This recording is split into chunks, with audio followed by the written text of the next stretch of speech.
ආයිබෝවන් ශ්‍රී ලංකාවේ තරුණ තරුණියන්ගේ අනාගතය වෙනුවෙන් හඳුන්වලා දෙන හරිම සුවිශේෂී වැඩසටහනක් ගැනයි අපි අද මේ විග්‍රහයෙන් කතා කරන්නේ. ඉතින් අපි බලමු මේ වටිනා අවස්ථාව මොකක්ද කියලා. උසස් පෙළ ඉවර වුණා. දැන් ඊළඟට මොකක්ද කරන්නේ?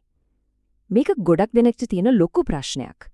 අනාගතය ගැන පොඩි අවිනිශ්චිත බවක් එක්ක හැමෝම වගේ මුහුණ දෙන තීරණාත්මක කාර්යයක් තමයි මේ. ඇත්තටම මේ වගේ මන්සන්දියක ඉන්න එක ලේසි නෑ. මොන වගේ රස්සාවක්ද කරන්නේ, අනාගතේ කොහොම වේද, ආර්ථිකව ස්ථාවර වෙන්නේ කොහොමද වගේ ප්‍රශ්න ගොඩක් ඔලුවට එනවා. ඉතින් මේ අවිනිශ්චිත බවට පැහැදිලි විසඳුමක් හරි පාරක් නැද්ද? ඇත්තටම තියෙනවා. මෙන්න ඒකටම පීඩුවපු පදනමක්. අනාගතයට ශක්තිමත් අඩිතලමක් දාන SBDF පදනම ගැන තමයි අපි දැන් කතා කරන්න යන්නේ. සම්පත් භණ්ඩාර ඩිජිටල් ඩොනේෂන් පදනම. එහෙම නැත්නම් අපි කෙටියෙන් කියනවා SBDDF කියලා. මේක ලාභ ලබන්න හදපු එකක් නෙවෙයි. මේක ශ්‍රී ලංකීය තරුණ පරපුරේ හීන හැබෑ කරන්න යාලව සවිබල ගන්වන්නම කැපවුණු සංවිධානයක්. එයාලලි ප්‍රධානම අරමුණ තමයි දක්ෂ තරුණ තරුණියන්ට වෘත්තීය ලෝකයට යන්න හොඳ අත්වැලක් දෙන එක. එයාලා වැඩ කරන්නේ හරිම පැහැදිලි වටිනාකම් පද්ධතියක් උඩ. පළවෙනි එක තමයි අධ්‍යාපනික සමානාත්මකතාවය. ඒ කියන්නේ සල්ලි නැතිකම නිසා දක්ෂ ළමයෙක්ගේ ඉගෙනීම නතර වෙන්න බෑ කියන එක.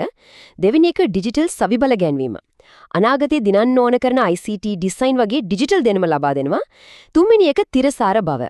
తాවකාලික උදව්වක් දීලා අතරින්නටව ජීවිත කාලයටම වටින වෘත්තීය කුසලතාවයක් ලබා දෙන එක තමයි එයාලගේ අරමුණ. හොඳයි.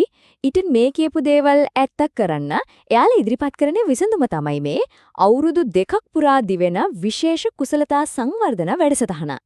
මේකේ පළවෙනි අවුරුද්ද සම්පූර්ණයෙන්ම වෙන්නේ අඩිතාලම ශක්තිමත් කරන්න. ICT මූලික දැනුම, MS Office වගේ හැමෝටම ඕන වෙන මෘදුකාංග, ග්‍රැෆික් නිර්මාණකරණයේ මුලකුරු වගේම වෘත්තීය මට්ටමේ ඉංග්‍රීසි දැනුමත් මෙතනදී ලැබෙනවා. ඩිජිටල් ලෝකයේ ඕනෙම රස්සාවකට මේක හොඳම පදනමක්. දෙවෙනි අවුරුද්දේදී වෙන්නේ ඒ අඩිතලම උඩ විශේෂඥයෙක් වෙන එක.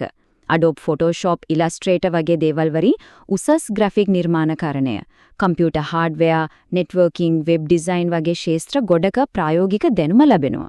හැබැයි වැදගත්ම දේ තමයි මේ ඔක්කොම ඉගෙනගෙන ඉවර වෙලා නියම ආයතනයක සීමාවාසික පුහුණුවක්, ඒ කියන්නේ ඉන්ටර්න්ෂිප් එකක් ලැබෙන එක.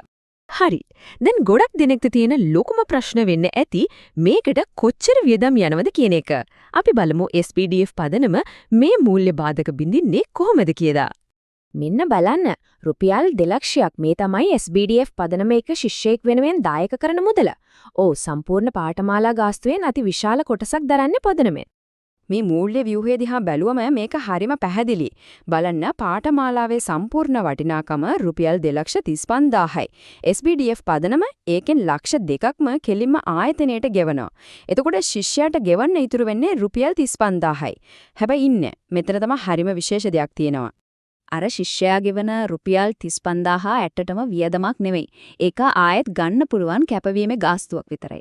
ඒ කියන්නේ අවුරුදු 2 පාඨමාලාවයි ඉන්ටර්න්ෂිප් එකයි හරියටම සාර්ථකව අවසන් කළාම අර ගෙවපු මුදල සතයක්වත් අඩු නැතුව 100% එකක්ම ආපහු දෙනවා.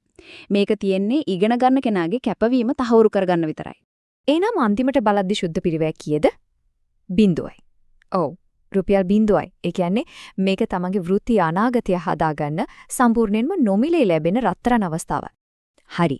දැන් අපි පාඨමාලයේ විස්තර වලින් පොඩ්ඩක් එහාට ගිහින් මේකෙන් ලැබෙන ඇත්තම ප්‍රතිඵල, ඒ කියන්නේ වෘත්තීය අවස්ථා සහ ජීවිතයට ලැබෙන වාසි ගැන කතා කරමු. මේ වැඩසටහනින් ලැබෙන ප්‍රතිලාභ මොනවාද?